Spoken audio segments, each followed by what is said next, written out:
You are watching a Fact TV presentation of the town of Swanzey.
So I will call the June 11th meeting of the Swanzey Planning Board to order. And attendance, I'm Victoria Reck Ames, I'm here. Scott Self. Right here. Mark Scalera. Here. Richard Lane. Here. Brandon Self, doesn't appear to be here. Michael York. Here. Bill Hutwalker. Here. Stacy Goodale. Here. Charlie Harbeck. Here. And Jane will not be here tonight. So, Stacy, did I see you the last time, or was it Charlie? I can't remember. Charlie. Charlie. So, Stacy, would you be Brandon tonight? Yes. Good deal. Thank you. Well, be yourself, please. Fill that seat. So, our order of business is approval of minutes of May 28, 2026. We have a public hearing. It's actually a continued public hearing on site plan review regulations that's continued from May 28th. The board will consider proposed amendments to the site plan review regulations, specifically revising Section 7, Articles 6 and 7, regarding approval and conditional approval.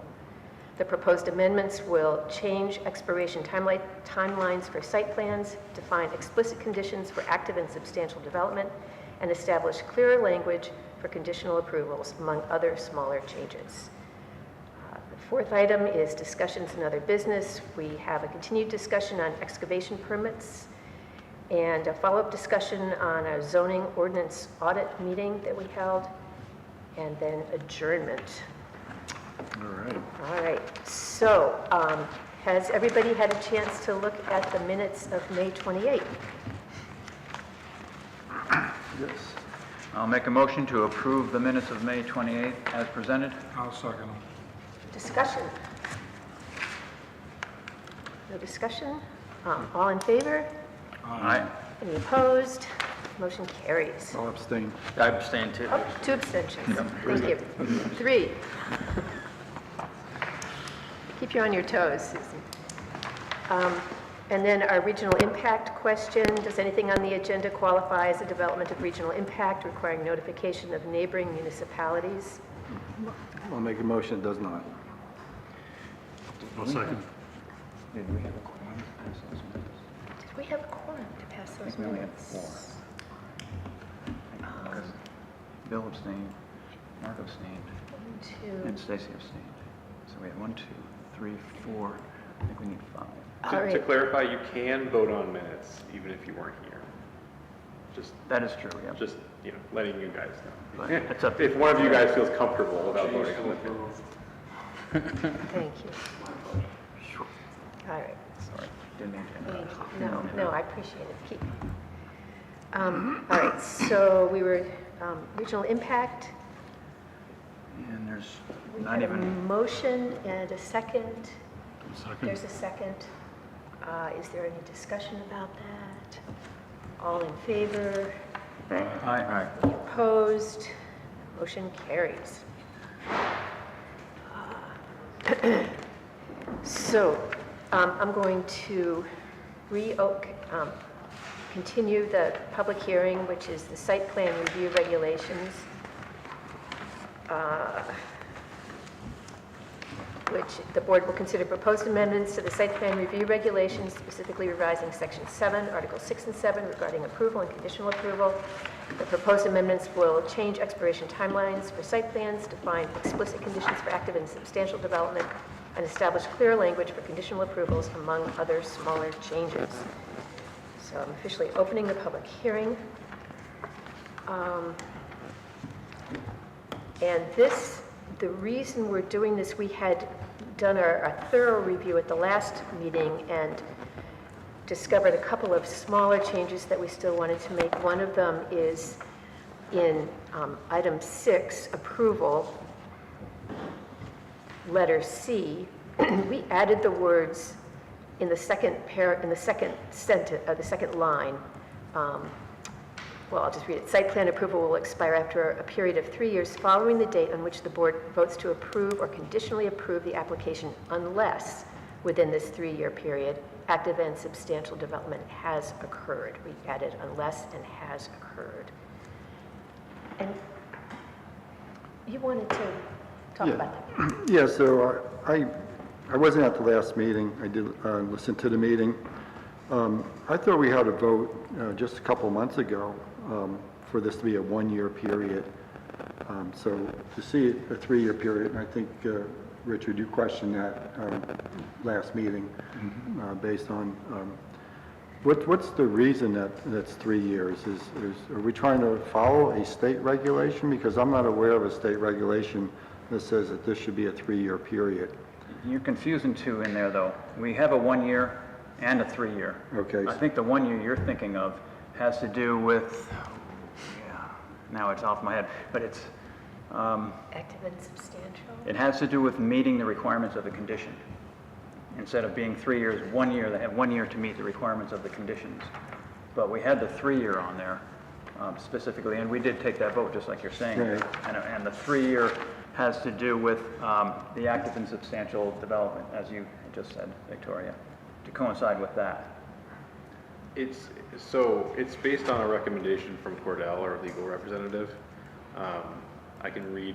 I already sent out the reasoning behind it, but I can reread his message behind it if you guys need me to. Well, it was based on because the RSAs say you've got 3 years.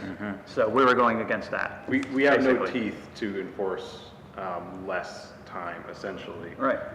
Well, that RSA wasn't, and maybe I'm not thinking of the right one, wasn't it to complete a project within a 3-year period or No. a 7-year The period? RSA was, yeah, the 7-year exemption, unless they had, well, they did not get the 7-year exemption if they did not do substantial improvement to the property within 3 years. That was the RSA.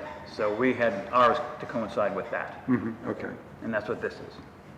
And so, Can you drag up the citation quickly? I will, I can. I'd rather read the explanation from Cordell because he kind of explains it in a nice layman way for Right. all of us. And you said this is a recommendation?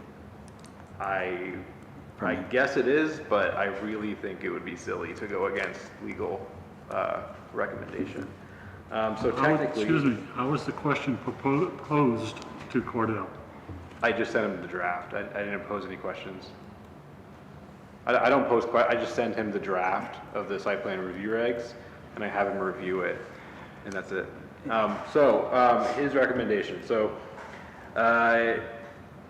technically, the law doesn't say that the approval has to remain valid for 3 years. So, in theory, you could say that it expires after 1 year. But if the applicant let the approval expire and then came back with an identical application within the statutory 3-year period, you would have to approve it even if the ordinance or regulations have changed. In that case, the only point in requiring a new approval would be to make the applicant jump through the same hoops and pay more fees, which, in his opinion, he doesn't think is valid. Therefore, he thinks it should remain or be changed to 3 years, because this email is from when we changed it from 1 to 3. We don't have teeth to enforce 3 years. I mean, we're just going to be, yeah. I think it would be silly to go against his recommendation. It would be. We had it at a year, as you were talking about there, but we discussed it at one of these meetings here, and we brought up the fact about that 3-year discretionary period, and it wouldn't make sense if we were the opposite, because as Adam just said, they could come up with the exact proposal and they'd still be protected. 3 years. Protected because if Because the zoning is changed, that doesn't matter because there was. Yeah, even though it ran out, with our regulations, it ran out after 1 year, they'd still be protected under the RSAs because it gives them 3. For zoning changes and site plan review regulation changes. What RSA, do we have an RSA number? I can. 67439, I believe. Based on HB 413 from last year.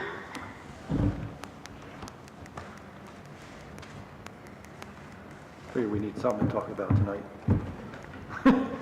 Sorry. Yeah, I mean, we have already had this discussion, so I'm just confused as to why it's being brought up again. Just, I think it's always good, unless it's crystal clear in our brain pans, you know, it's an informed board is a happy board. Fair. If after the 1 year period, and there's, the applicant has to change something, that automatically triggers a new site plan review, correct? Say that again. if after the 1-year period, nothing has really happened, and the applicant comes in and wants to get an extension, but if they have changed any portion of that site plan, they have to go through a complete site plan review again, correct? Yeah, they can't change anything. They'd be going for an extension of the approved site plan. And if the board approved it, it's on the plat, and you can't change it, Correct. unless they come in for a change afterwards. This board has approved modifications before. Exactly, yeah. So it's either a modification or a new site plan. I just don't want, I just make sure that we're not giving well, it's not a blank check, but something where we're going to perhaps regret having that 3-year period. Yeah, I don't see that we are, because, again, we aren't trying to stand in their way. You know, they have all the intentions. If they're gonna put the money into a site plan to come to the town and put all these, whatever they have for permits and things into play, they aren't really looking to drag it out longer than 3 years. They'd rather get it done in 1 year if they can. So I don't see a problem giving them 3 years just in case they don't get, you know, a contractor set up or building supplies or something like that. I don't feel that, I feel it's standing in their way if we only give them 1 year to get all that stuff done. Otherwise, you have to go for an extension or it's null and void. You know, they want to come to the town and they want to build something here, they want to invest in the community. So I think we should give them the chance. But yet, we've already said that they have to have everything on the plat, on a conditional and stuff like that, yeah. within a 1-year period. The conditions have to be met within the 1 year period, but those conditions have to be met before they start anyway. You know, most of them, the permits don't have to be, but if it's something on the site plan that requires a compliance hearing, they've got to come in here before they start that site plan and get that stuff on the plat. I just want to make sure we're doing things logically Yeah, and by step.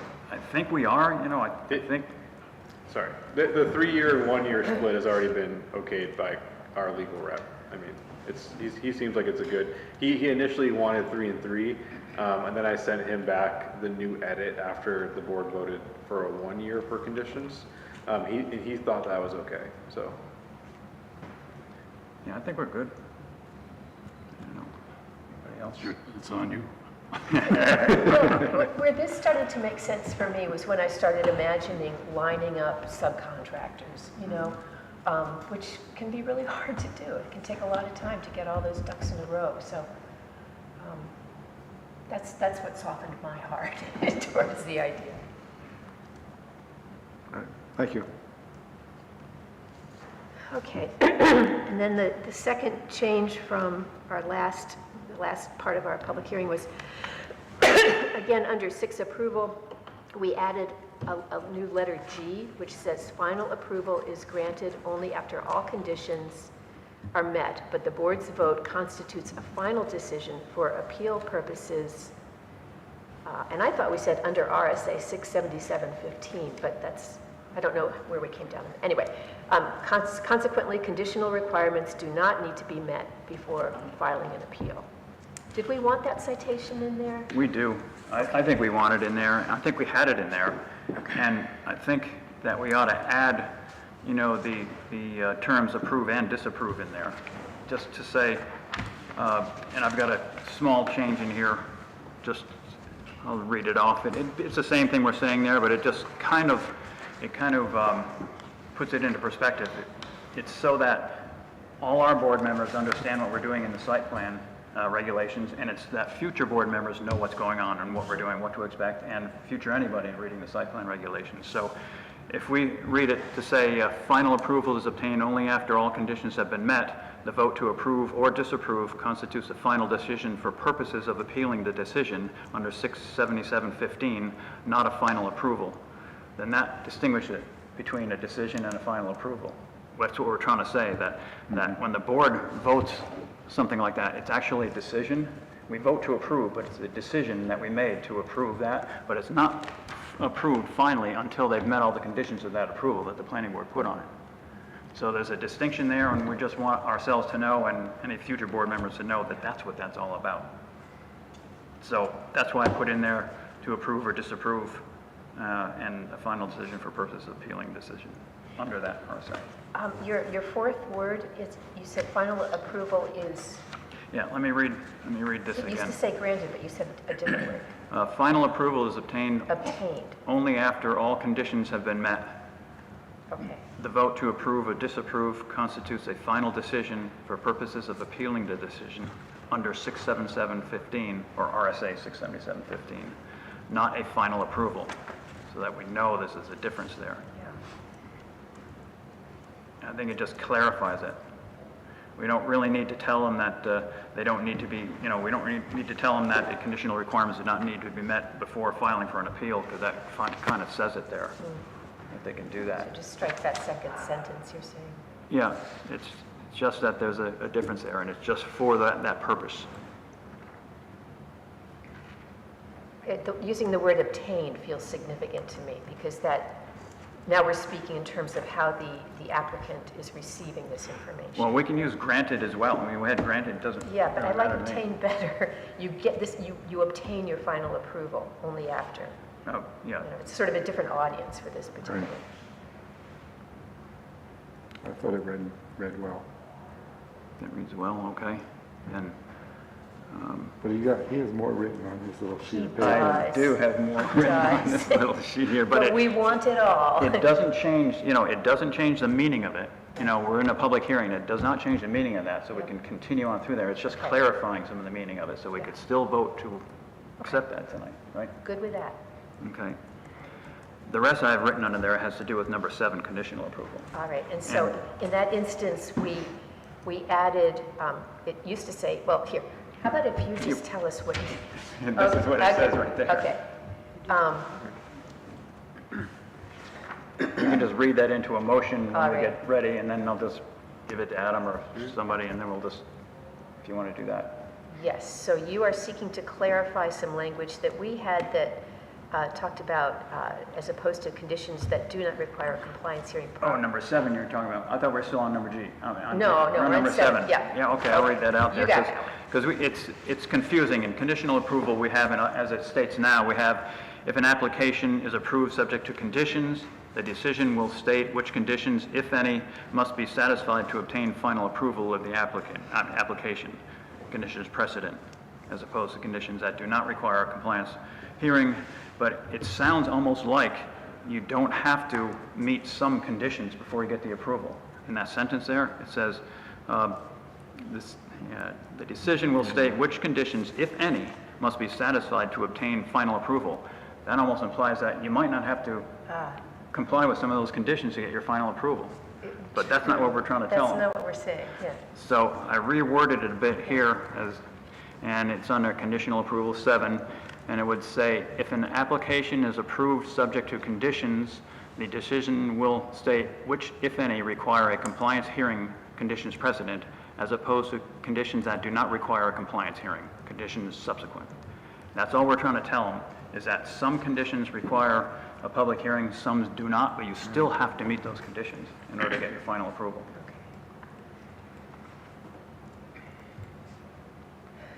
Let me see your words. There you are.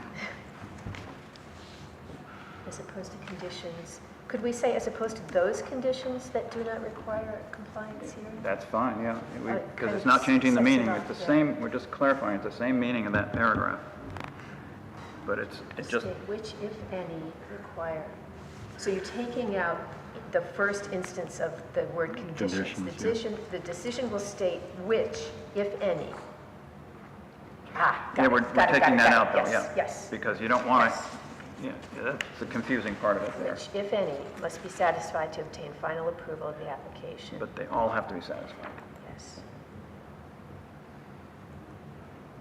Okay. Is that one where you add one more sentence? In other words, all conditions need to be met. Well, we've clarified what a final approval actually is. We never had that in there, and that's what it is. You meet all the conditions, you got a final approval. But the decision to approve only starts the clock for appeal. So we've clarified that. Okay. I confess, I still find this daunting, but I'm sure when we start doing it, it will Well, feel more manageable. it will be. So, and you will share that language? I will make that the motion. If we're going to approve this, I'll make that the motion, and I'll read it slow so even Mike can follow along with us here. Okay, there's this one other change, which is in section 10. Instead of a 5-year exemption, we have a 7-year exemption. Yep. And that's to do with the RSAs. They've Yes. changed it, so we have to change ours too. So I think we should entertain that motion. All right, I'll make a motion to approve our changes to the site plan review regulations with, and it would be approval 6G to read, final approval is obtained only after all conditions have been met. The vote to approve or disapprove constitutes a final decision for purposes of appealing the decision per RSA 67715, not a final approval. And then under 7, conditional approval, if an application is approved subject to conditions, the decision will state which, if any, require a compliance hearing, conditions precedent, as opposed to conditions that do not require a compliance hearing, conditions subsequent. And also changing the word, adding the word unless in 6C and adding the little statement has occurred in 6C. And changing 10 to 7-year instead of 5. Did I miss a change, which is 7A? Did we add the word subsequent? So it would read, Oh, yeah, you're right, as we did. provided in citation, if an approval is subject to conditions subsequent, that Yep. would be And I also will part of it. add that in there too, yeah. Under 7A, we added subsequent, we had it reverse, it was. I'll second that. You'll second that. How about some further discussion? I just have a clarifying question for myself. If a site plan is given conditional approval, they have 1 year to meet those conditions. They meet those conditions, is that when the 3-year clock starts? Nope, it says in here the 3-year clock starts from the time, I believe we have it in here. The sign of approval. Yeah, when the vote, let's see if it's in here. It's not in that paragraph there. Following the date on which the board votes to approve. 3 years following the date on which the board votes to approve. So it's within that period, yeah, it doesn't extend their time. So if there's no conditions, they have 3 years. If there are conditions, that first year is needed to meet the conditions, and then they would have 2 years. And they still have those 3 years, you know, but yeah, we didn't want them to play out like 3 years from the date of approval that they finally have a compliance hearing, and some of the board members might not have been here even at that point, and it's starting the whole thing all over again. We figured within 1 year, the board's going to know what they're talking about, why those conditions were put on there, so we put it at 1 year, I think. So again, they have 3 years, and they can still be doing things. If it's a compliance hearing, they can't start until they have that, until they're here and put whatever the board put on there, whether it's a fence or whatever on the plat, is there and it's approved by the board. But if they're waiting for permits, they can continue on what they're doing there and just get the permits. But they have to prove to Adam that they've gotten their permits within that 1 year. But if a fence, to use your example, is a condition, and they haven't broken ground, how do they meet that condition? On the plat. It's got to be added to the plat. Oh, okay. Yep, on the plat. All those things have to be added to the plat. They don't have to dig anything up, but if it's on the plat and we approve it. Gotcha. Thank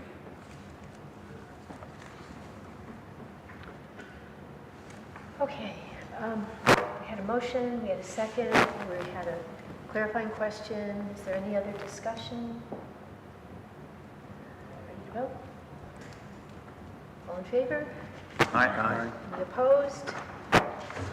Motion carries. Oh, I was going to have him pass it down to you. Thanks, Adam. Can you read your writing now? Oh, I don't know about that. You'll have to call me up, say what that means.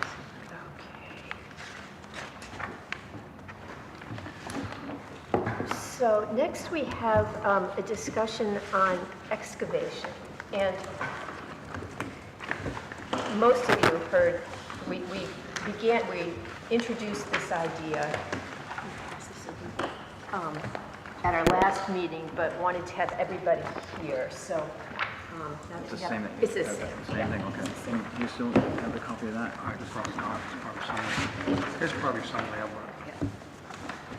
So the purpose of this handout is, it's the culmination of some research that we've done because we don't do excavation all that often, and to be perfectly honest, I couldn't find the place where our regulations were stated. I knew that we use the state law, but I wanted to go a little bit deeper on this. So so these are basically 10 fun facts about how we do excavation in Swanzey, how we review excavation. And I'm going to run through them quickly, and then on the second page, the second and third page, we have basically the elements of the law that we will be using for our review. So in terms of history, our current zoning allows removal and processing of earth material as a permitted use in the rural agricultural, business, and commercial industrial districts. And by virtue of doing that in those 3 districts, the ordinance states that removal and processing of earth materials, basically, is subject to the minimum standards established pursuant to state law, which is RSA 155E. Now that permitted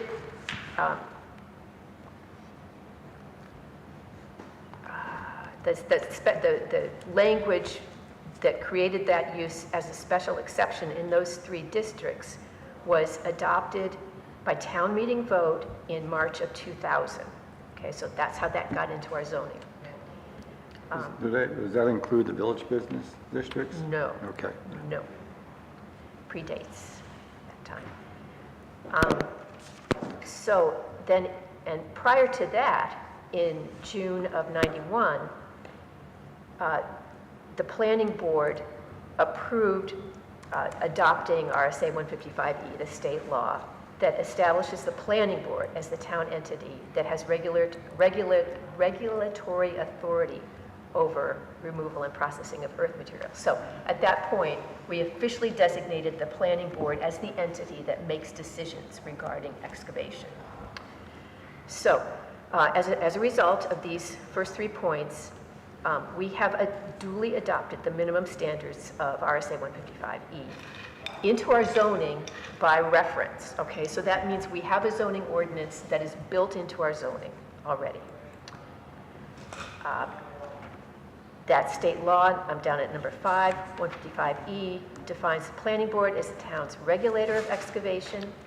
That means that, as you guys know, we review and approve applications for excavation, but we also have the responsibility for setting the amount of reclamation bonds, and we can grant exception to reclamation bonds and certain other standards for good cause shown, and that is outlined in the law, which we'll look at in a second.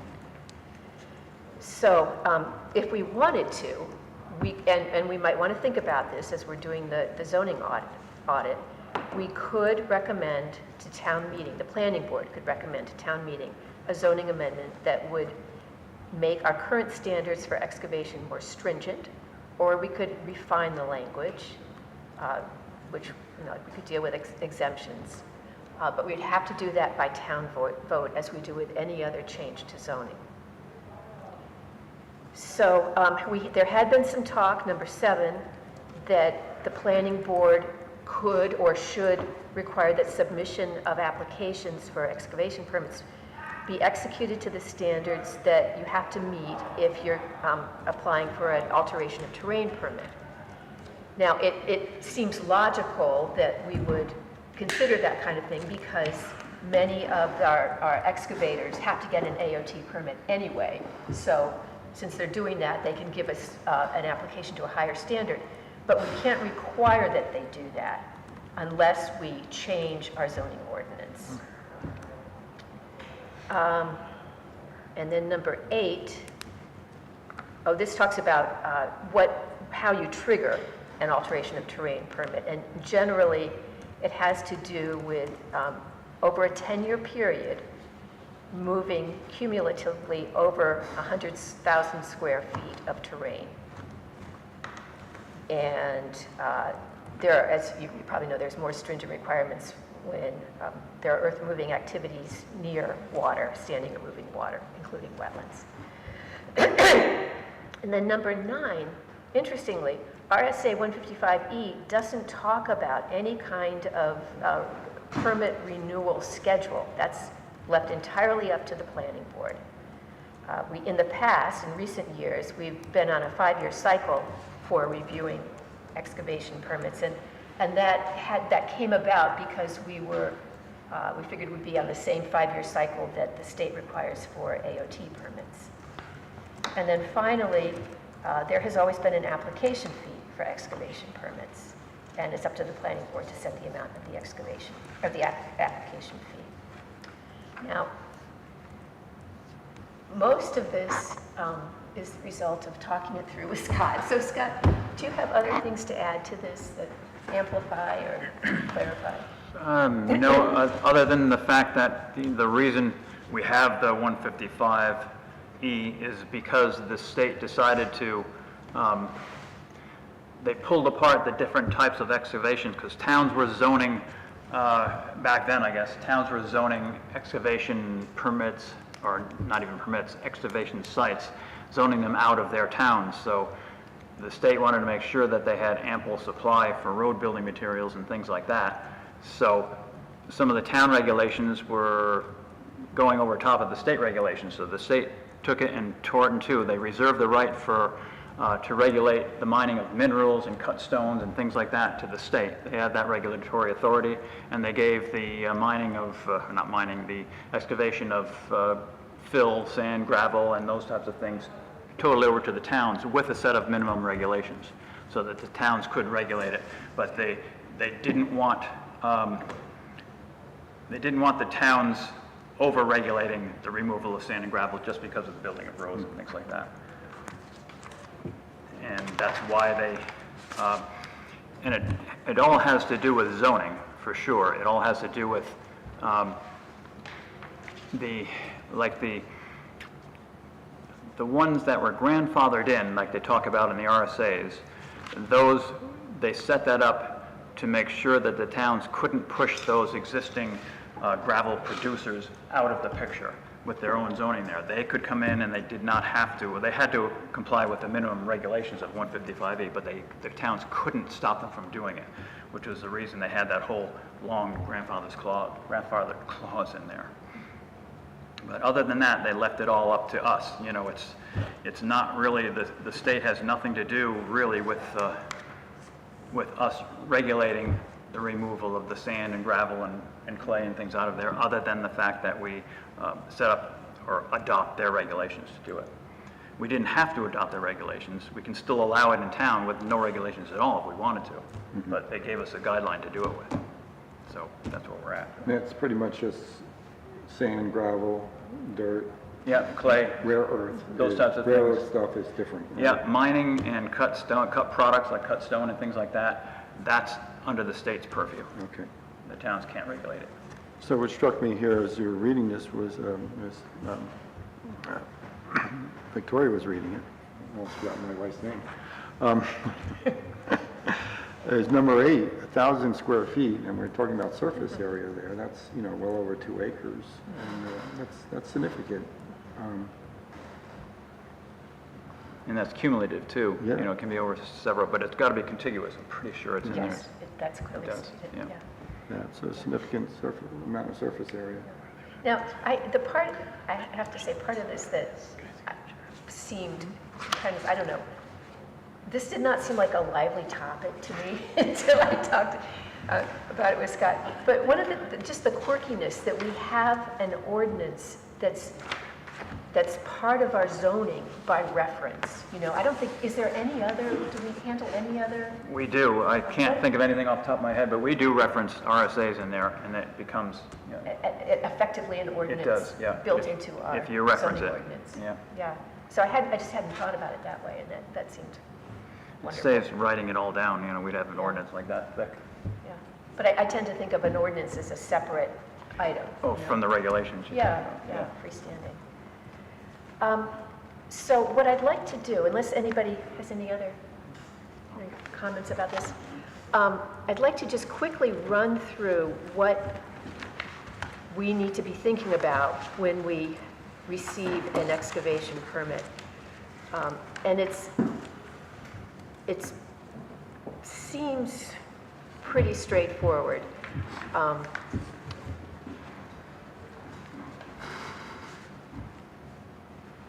Okay, number one, name and address of the owner, the person who'll be actually doing the excavating, all the butters. Number two is a sketch and description of the location and boundaries. That's not saying, engineered, it's not talking about contour lines or anything. It's just the location and the number of acres that are involved. A sketch and description of access and visual barriers to public highways. So, how well screened the site will be. The breadth, depth, and scope of the proposed excavation and estimated duration of the project. Getting the breadth, depth, and scope, I think that's something where you would have to have some kind of engineering capacity to measure those things, but I don't know.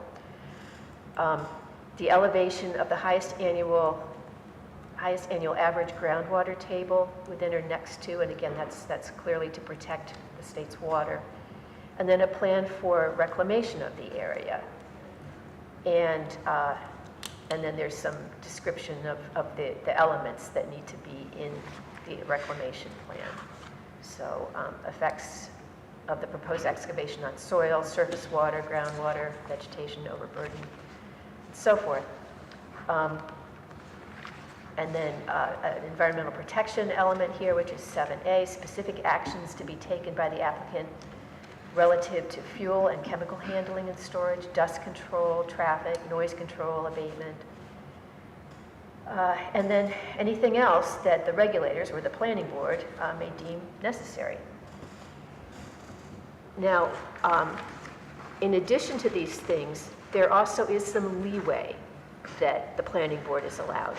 So for good cause shown, and following a public hearing, and the planning board would have, in their written decision, would have to state specifically what standards, if any, are being relaxed and include reasonable alternative conditions or standards.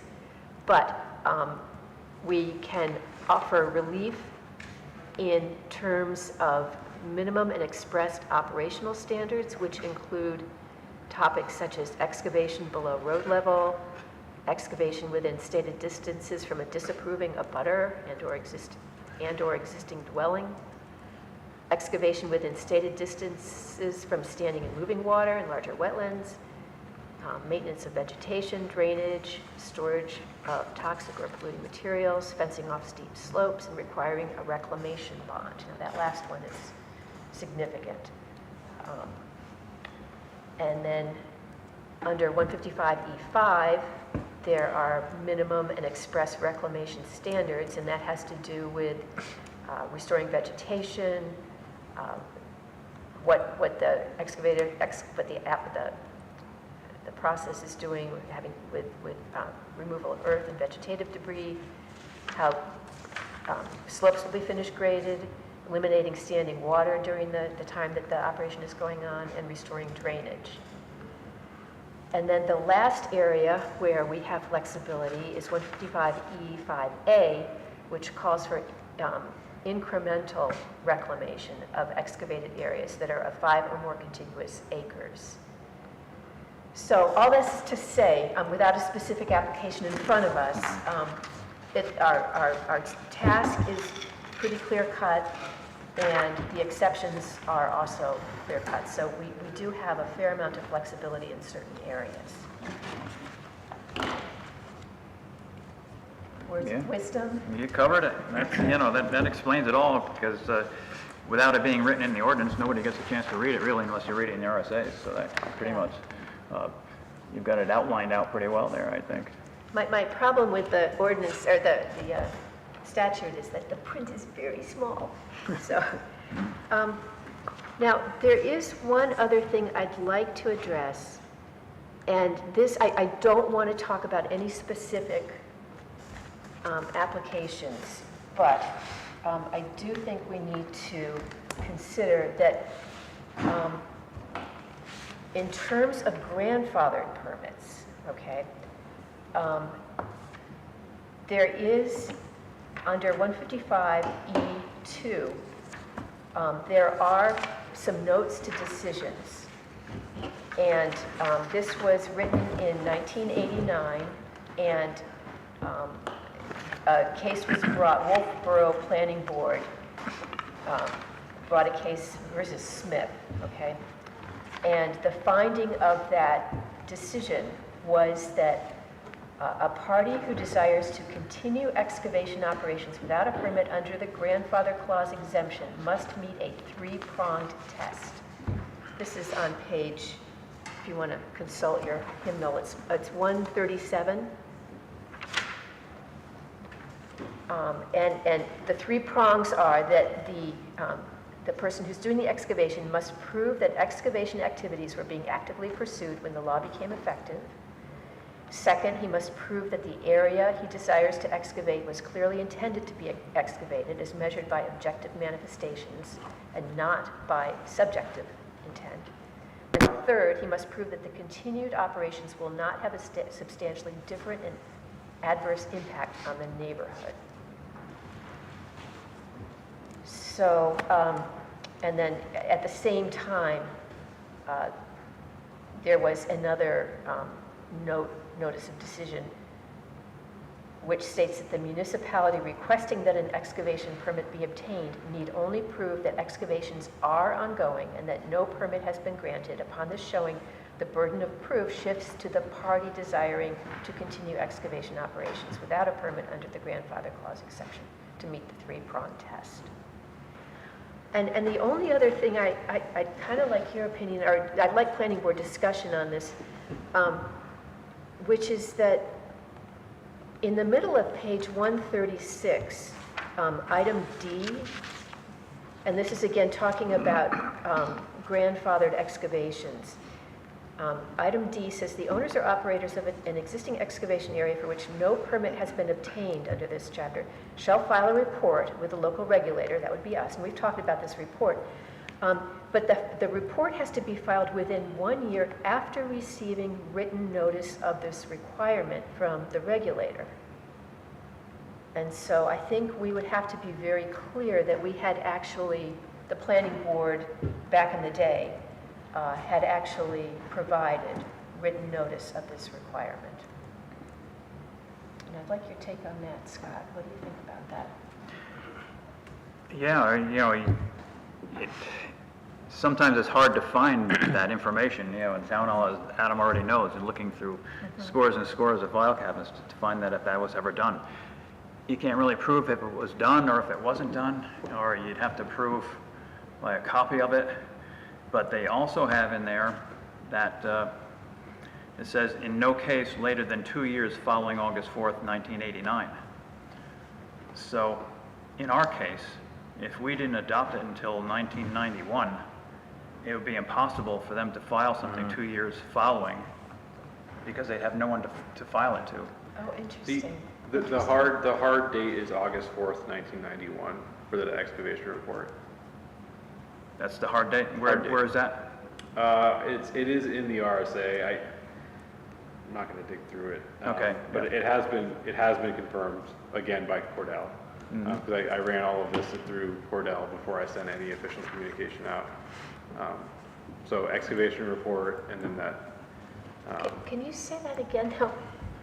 If we hadn't adopted 155. Yeah, reading it the way I see it here, and I know Andrew brought up that there's a hard date of 1991, but if it looks like in your notes here that the planning board did not, let me get to where you have it here. The planning board vote June 6, 1991 approved the board's adoption of RSA 155E. So What I was saying is that if the RSA says, and in no case later than 2 years following August 4th in 1989, that is to file that report, then in 1989, August 4th, there was nobody to file it to. Right. Because the planning board hadn't adopted it until 1991, so you couldn't have done it anyway. Yeah, okay. To- That makes to- sense. to your That's point, logical. That's a great point. We do have excavation reports on file from other properties in town.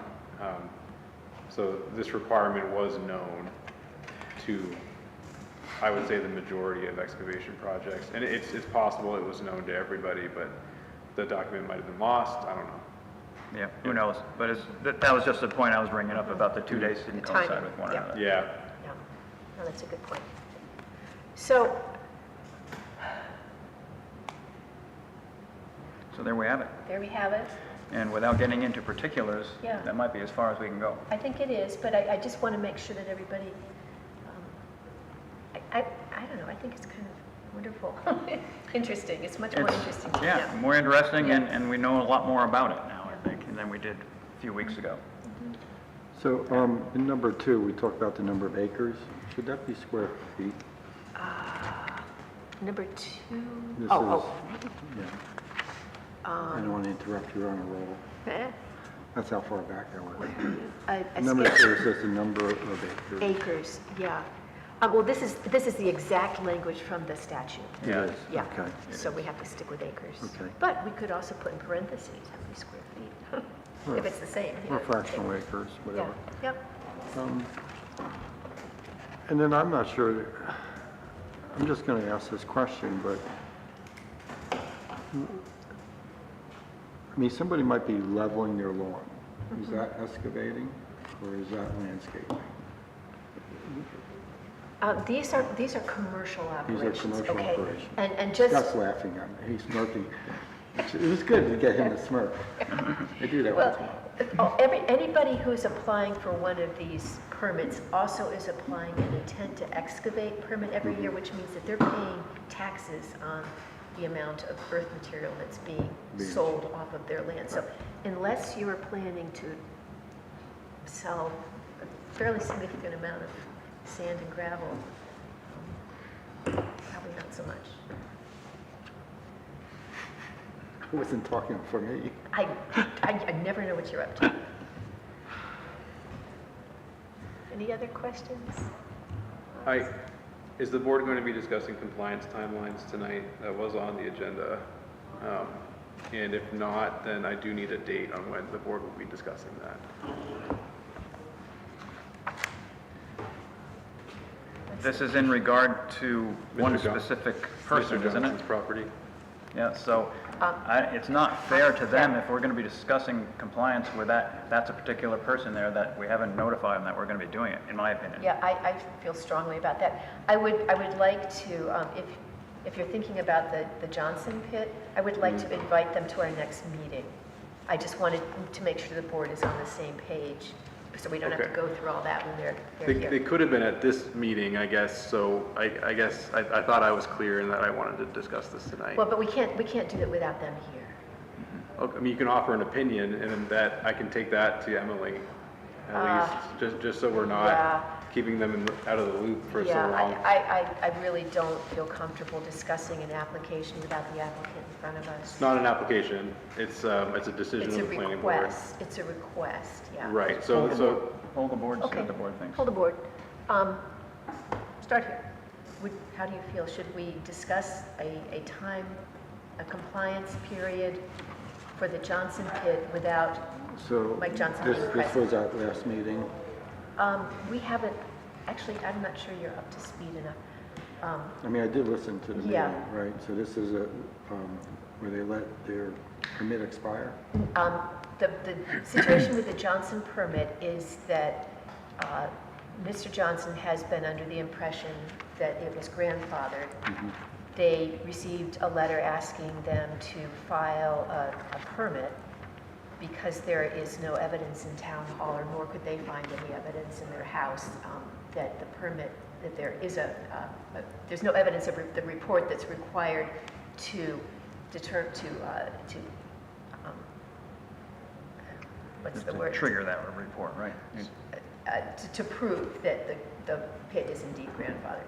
So Mr. Johnson came here a couple meetings ago, asking for an extension of the one-year timeline that he'd been given in order for him because he needs extra time to prepare a permit.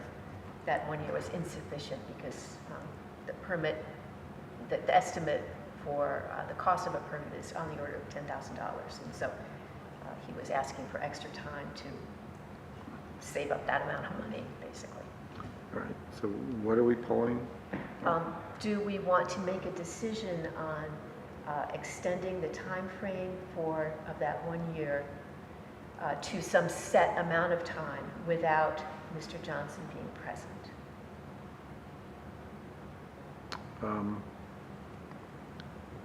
Well, that's tough. If we knew what that decision was, that'd be an easier decision, Which decision?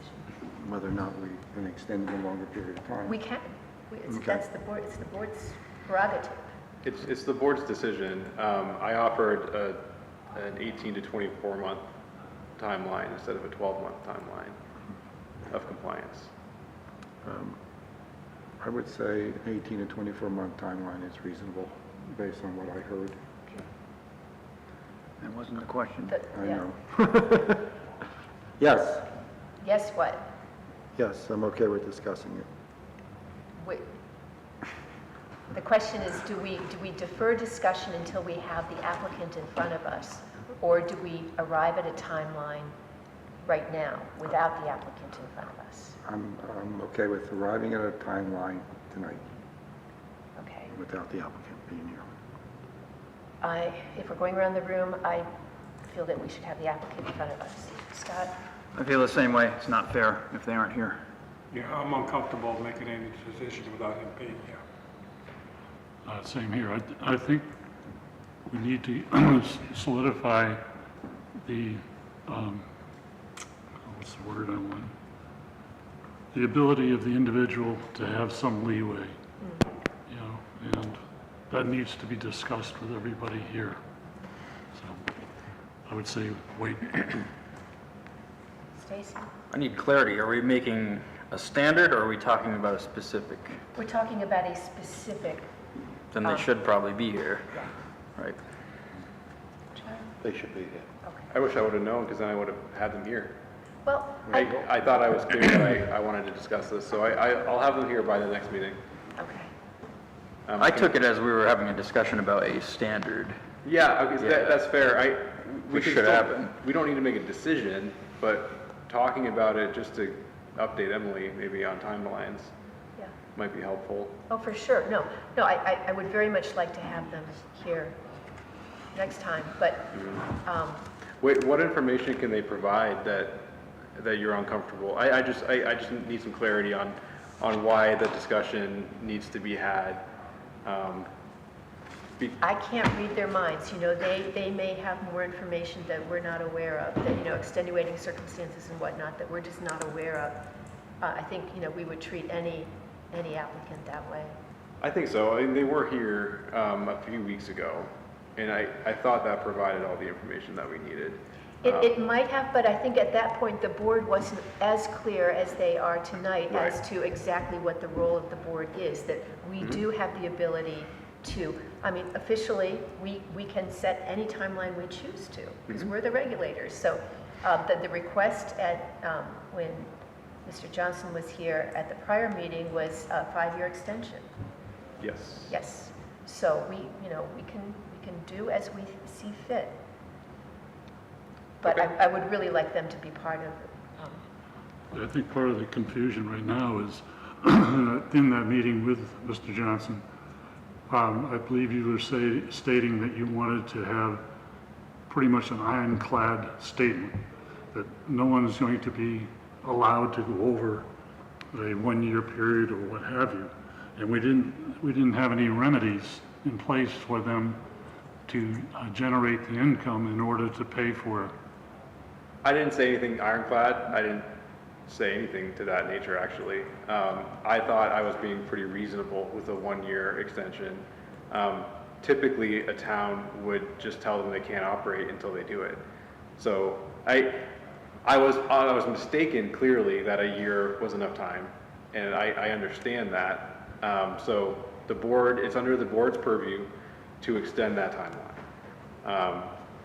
So I mainly just want to do it as soon as possible so we can get a new timeline out to Emily and Mr. Johnson so they can, yeah. So I will get them here for the next meeting. That way we can talk about it.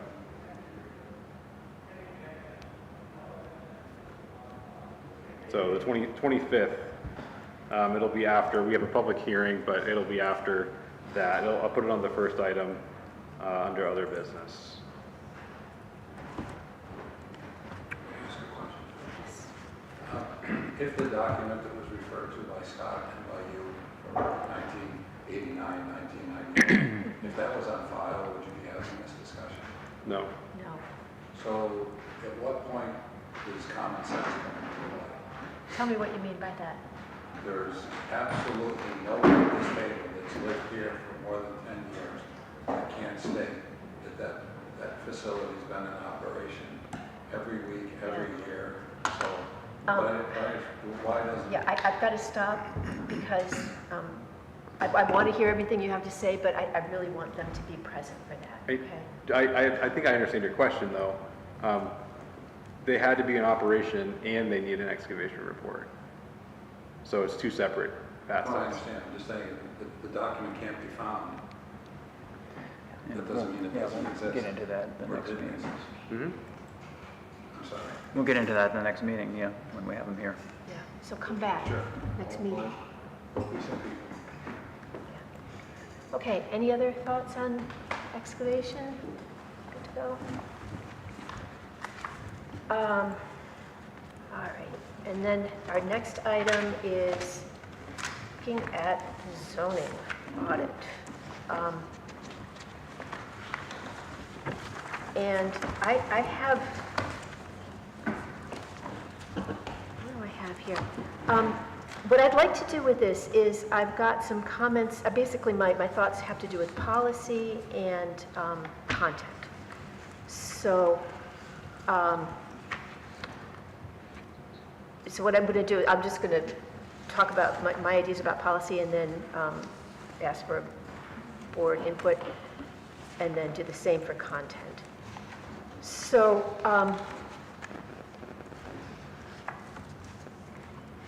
and by policy I mean just, you know, how the meeting felt. One of the things that I sometimes forget as a board member is that all of us are, as volunteers, are the public, you know? I mean, I know most of us feel like we're carrying this enormous responsibility of managing the zoning, of updating it appropriately, of making sure that it meets the needs of everybody in the community in a way that's fair and reasonable and sensible. But I felt really honored that everybody on the planning board was there, and that so many members, the entire zoning board was there. We had 4, including the selectmen's rep, we had 4 members from the EDAC. We had 2 members we had 3 members of EDAC and 2 members of the Conservation Commission. And then we had the selectmen's rep from the Conservation Commission, the selectmen's rep from EDAC. We had selectmen's rep from ZBA and the selectmen's rep from Planning Board. So I thought that was pretty wonderful. And I also really appreciated the opportunity to do a Bill Hutwelker and go around and shake everybody, you know, meet some people that I didn't even know, you know. Some of those people, you know, I've never met them. So I feel like that's a really good opportunity. These kinds of meetings are a great opportunity for us to sort of build familiarity with ourselves, with each other, so that we can, in time, have stronger collaboration. So I thought that was outstanding. The question I had was, I felt like it was a little bit awkward at the beginning because the planning board had been under the understanding that we were in charge of zoning meetings, and I think we kind of blindsided Jimmy a little bit. He wasn't really prepared to have to run the meeting. So was that something that it felt important to you that the selectmen run that meeting? I did, I just simply asked the question. Yeah, I had done the research, and I sent out that email with the line in the select board's rules of procedure. I don't know if anybody, I sent that out to everybody. There's a line in the select board rules of procedure, which I had not even considered until Bill asked the question. And they have a line that says that if they are part of a joint meeting, they proceed over the joint meeting. Or if they called the joint meeting, right? Because we were under the impression that the planning board was calling the joint meeting because it was zoning, not that the selectmen were calling a joint meeting. That's my take on it. That was my take It too. is, let me get it. I didn't see this as a turf battle. Yeah, I mean, And it isn't really. It was simply Yeah. a procedural question. Yeah. And from a practical standpoint, the manner in which the meeting operated, it really was no more than opening the meeting, saying the pledge, deferring, and then closing the meeting. And that was the extent of what the select board did, other than participation, Sure. like everyone else.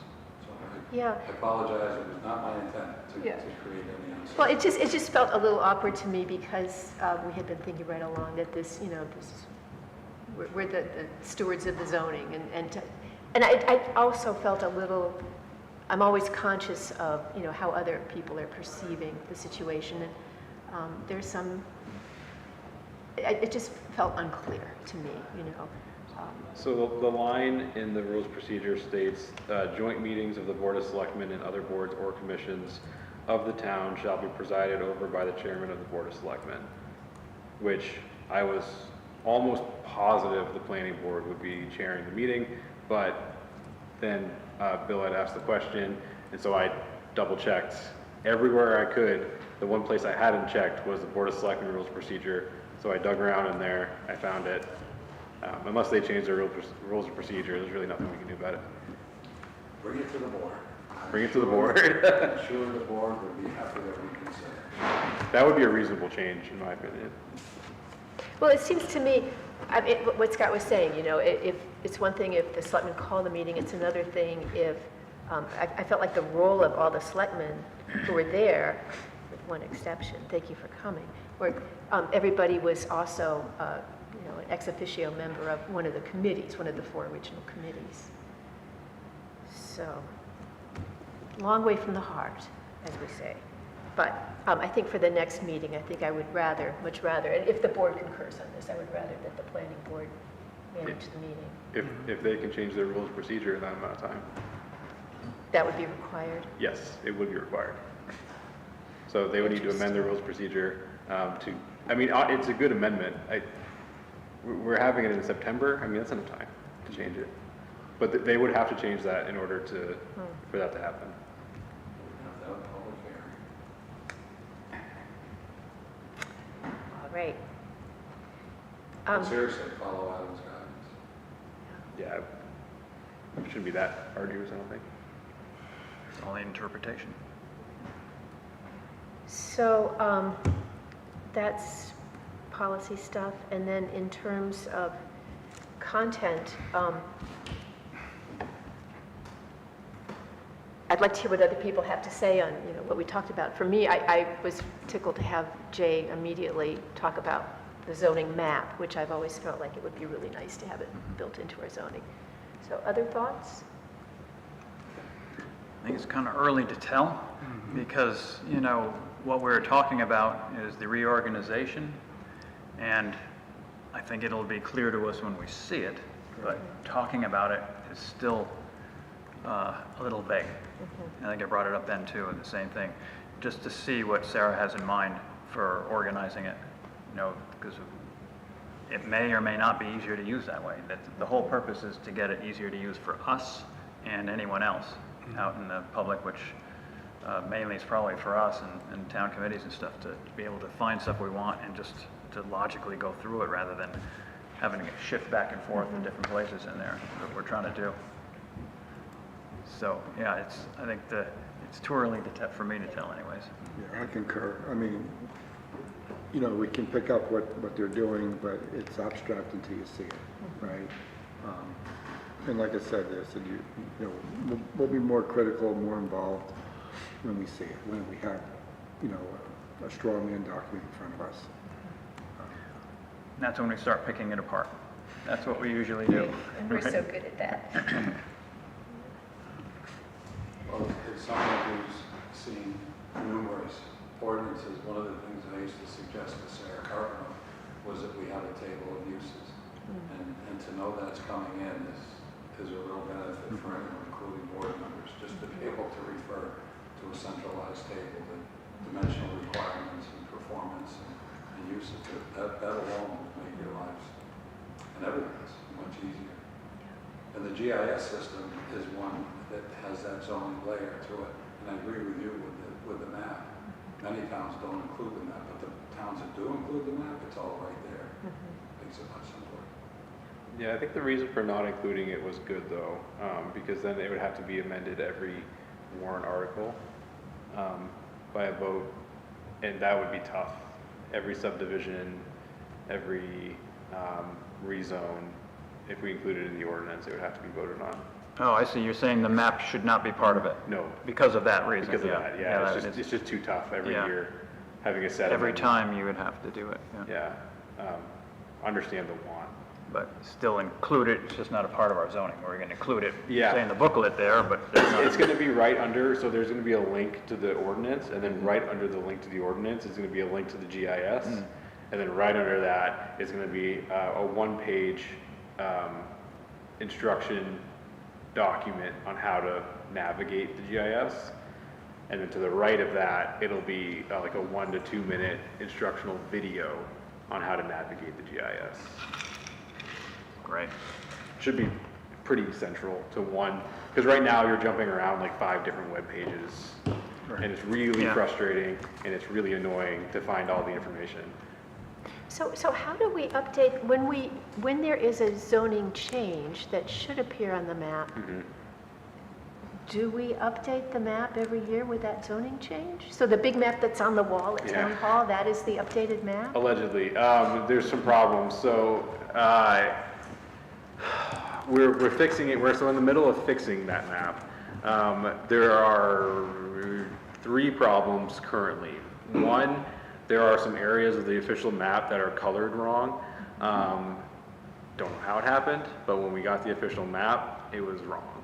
And so we're working on recoloring the map with our rezoning that we just did this year. So the next map iteration will be correct. Problem number 2 is that subdivisions going as far back as 2022 aren't showing up. They are listed in the GIS under new ownership, and the lines are there, but they're not actually shown. They're recorded. So those need to be updated every year.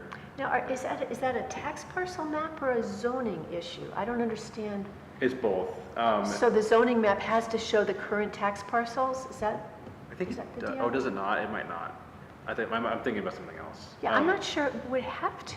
The zoning map right now is showing wrong colors. I think Village Business 1 is represented in areas where it's not actually Village Business 1. They got that mixed up with Business District, and so they're working on recoloring it. You're right, the parcels aren't reflected in the zoning map.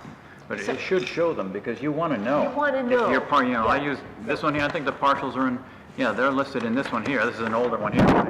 We can get some of that, with our zoning.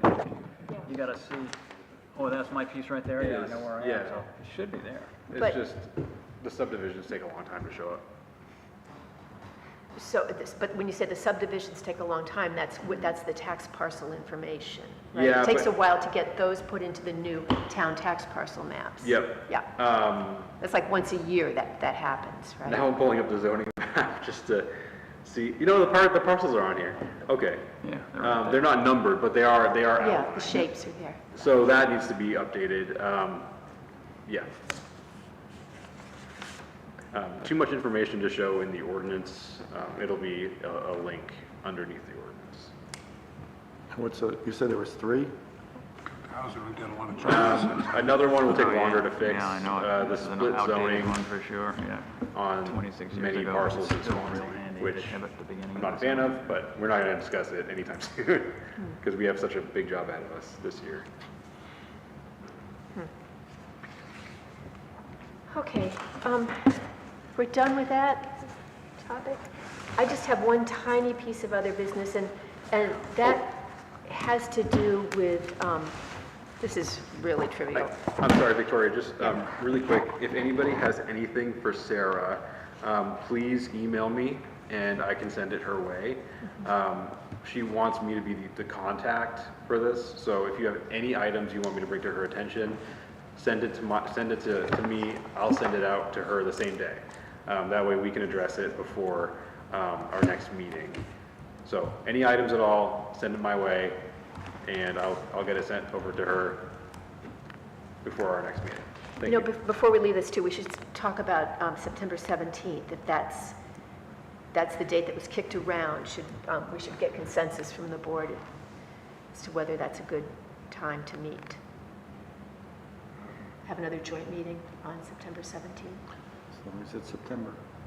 Does that work for everybody so far? Yeah, it's right in the middle of our 2 meetings in September, so.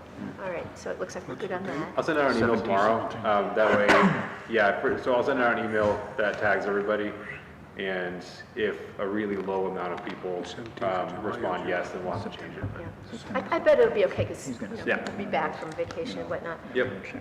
And the last thing is, there have been some emails that have gone out, like the joint meeting email.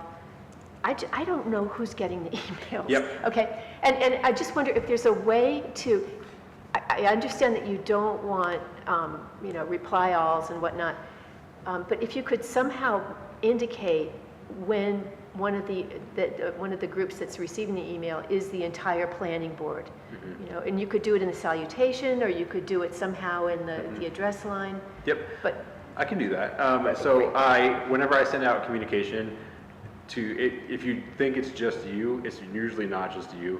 When I send out packets, any communication, like any additional information, everyone is BCC'd, it's blind CC, so you can't see anybody else that I tagged in the email, and that's just to not violate any RSA 91A laws. Happy to, underneath the information, just say, I think, individuals tagged in this email, planning board. Or yeah, individuals, I mean, you Right. often will copy staff, and that's great, Yeah. but if you could just say, if you could put a group name, the planning can do board, that. or EDAC, or the ZBA, whatever. Yep. And that way we all know who gets what. I can add it to like the top of my signature for certain emails. So Okay. planning board emails, like all members of planning board were Great. something. That would be to really that helpful, effect. thank you, because so often I'm just not sure if everybody has the Yeah, memo. understandable. And one other thing on that I've noticed, Adam, Yes. is when you post our meetings, you don't put the date posted. All the other boards put the date posted. And I haven't seen it on our, when you post for our meetings, whatever the heck they are, it usually doesn't say the date posted on there. And we need to prove that, yeah, it was posted in time, we put it out 2 weeks ahead or 1 week ahead, whatever it was. But maybe I'm wrong, but I was just. I don't think just you're an wrong. I'm thinking about it, and I just did one today. No, I don't. I post it like 14 days in advance. I know you do, but if you just put it at the bottom of the thing, post it on whatever the heck date it was, then we say, yeah, it was posted right that day. Yeah. Or anybody reading it can say, oh yeah, it was posted right then. I can just start stamping them with the date. Oh yeah, either way, yeah, just an observation. That'd be fine. Are you asking for it to be part of the document? Because if you receive an email. No, I mean when you post it on the website, on the Town of Swansea's website. Okay, on the On town. that, when you go in there, look for the meetings and stuff like that, and it usually tells when it was posted. That's all. Any other business? Just a quick question. I'm just sort of gauging the temperature of this. I'm not sure whether it's a Board of Selectmen ordinance for us to employ or come out of the sign ordinance. But as a selectman, one of the complaints that we typically get are the temporary signs that are posted in different areas of town, and people want us to pick them up and all of that. So anyway, I got blasted pretty good last week with regard to the roundabout in town center. So we engaged Sly, and he was able to get a hold of DOT, and sure enough, the state does have an ordinance that temporary signs are not allowed on state property, so you might have noticed that for one day, all the signs were gone. I guess the political signs are exempt, but all the other ones are gone. And so what I wanted to bring up to the select board on Wednesday is whether we should check into whether it's, again, something that the select board would put together, or if it's a recommendation to the planning board. And I'm assuming I have pretty unanimous support for it. So what is your feelings about temporary signs? If we brought it to you, would it have a warm reception, or would it be live free or die? We have one. But we don't enforce it. You're talking about a time limit or an ordinance, or what are you talking about? Just no temporary signs. Oh, none at all, none allowed at all. None So no advertising signs. then you'd only be able to do that with basically town property or town, Yeah, town right away. right, because state right away. if it's your private property, No, have nothing to do with private. Yeah. Just be town locations. right away in town, yeah. The sign ordinance applies to private property. It does, yeah. It Yeah, applies to it has private. nothing to do with private or public property, it's, yeah. I think there'd be a lot of public support for that. What about like yard sale signs or, Yeah, right. like, All that, bake yeah. sale signs? Yeah, Or, And yeah, you got a small business person that can't afford something elaborate, and he's just trying to drive business up. We are trying to say we're a business, friendly town, so. I find that these signs become offensive, just looking at them, you know, the just the conglomeration of them. You know, I think putting an ordinance in place where those would not be permitted, with the exception of your own property, or if a company has come in and they're doing work on your property, that they, you know, I've seen a lot of signs for Paving. roofing, whatever, Painting. on the property, which I don't think we can regulate there. But as far as any town property or state property, I think we should eliminate those totally, especially like in that roundabout. I guess it's the garden club puts in a lot of time and effort into making that look presentable, very nice. And the same on Eaton and Sawyer Crossing. So I would think that we'd find it a pretty acceptable move to outlaw those. DPW also puts a great deal of time into maintaining those roundabout areas, so along with the garden club. So with the exception, say, for bake sales or yard sales, I guess it's somewhat lukewarm. well, if it's Got a, a question. So I just wanted to mention, I went by both roundabouts in Swanzey today, the signs are gone, and it looks beautiful. it looks really good. and if it's a business, we don't allow, let's say, a home occupation in that, we don't allow off-premise signs. And if it's a regular business, we don't allow off-premise signs. You know, they get their sign permit for their frontage and square footage and that type. So really, they shouldn't be there anyway, other than a yard sale or something like that. You see them up. 20 feet off the property. And those, signs, somebody doing painting in a house, they've got those temporary signs up in those. But yeah, other than that, they probably shouldn't be there in the first place. So I think it's the an enforcement exception, question? Is as that- far as the town runs a town-wide yard sale, therefore you. Town's exempt. Yeah, I mean, no, town's exempt from all of these Exempt any ordinances. yeah. they're just promoting it. But as far as enforcement, we could, if we had an ordinance in place, we could have DPW just pick them up as they go, which is what they did around the roundabout. It's a good idea. So state property, who enforces temporary? State, And do they? Do they? Well, they gave us permission for Okay. DPW to pick them up, and they brought them down to the garage. and the only exception is the political signs during the political season. Sure. So,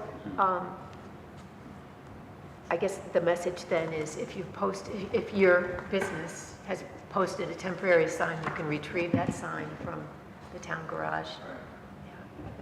If we pick it up. Yeah.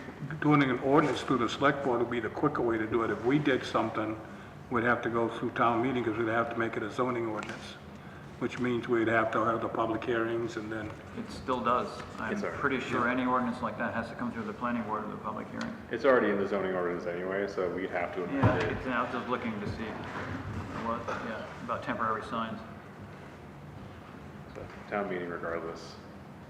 That's probably a definition for us, right? What is a Yeah. temporary sign? Because I think when we enacted that, so the sign ordinance, we were probably thinking like banners and whatnot, but there's such a proliferation of the ground signs now. I guarantee Sarah's already defined this, so let me see what she's worked on in regards to signs and see if it's something that we can amend. It's a good idea. It's not a bad idea. I'd love to see it happen. I have a strong affirmation of that idea. Easier enforcement. And we do cover the temporary signs, like Adam just said there. There's a whole paragraph on it right here. oh, good. Temporary signs, and I can read it if you want to hear it. Temporary signs, banners, posters, pennants, A-frame sandwich board, and portable signs shall not be used on a permanent basis. Such signs will be permitted at the opening of a new business or reopening of an existing business under new management or special sales events only in the business, village business, commercial, industrial, and industrial park districts. Said signs shall be permitted for a period of not to exceed 2 weeks. Only one temporary sign shall be permitted on a lot at any one time. A temporary sign, once removed, may not be re-erected until a period of 30 days has passed. Only 6 temporary signs, either the same sign or different signs, may be erected during a calendar year. So there is a part of our ordinance that has a temporary sign, and it doesn't say anything about being able to put them on the roundabout either. It doesn't really talk about off-site signs, does it? I mean, I think that's implying that that's on your own property. Yeah, but I guess we don't have it in there. I guess it goes without saying there's no off-site signs. Yeah. We say that for the home-based business and home occupation, no off-premise signs. Well, right now, you could probably hire a full-time person to go remove them all. There's still a lot of them around. You looking for a job? No. We'd bust Bill's budget that way. Yeah. That in the CIP, right? It's been noted. Great. Anything else? Motion to adjourn? Make a motion, we adjourn? Second? Second? Second? All in favor? Aye. All right.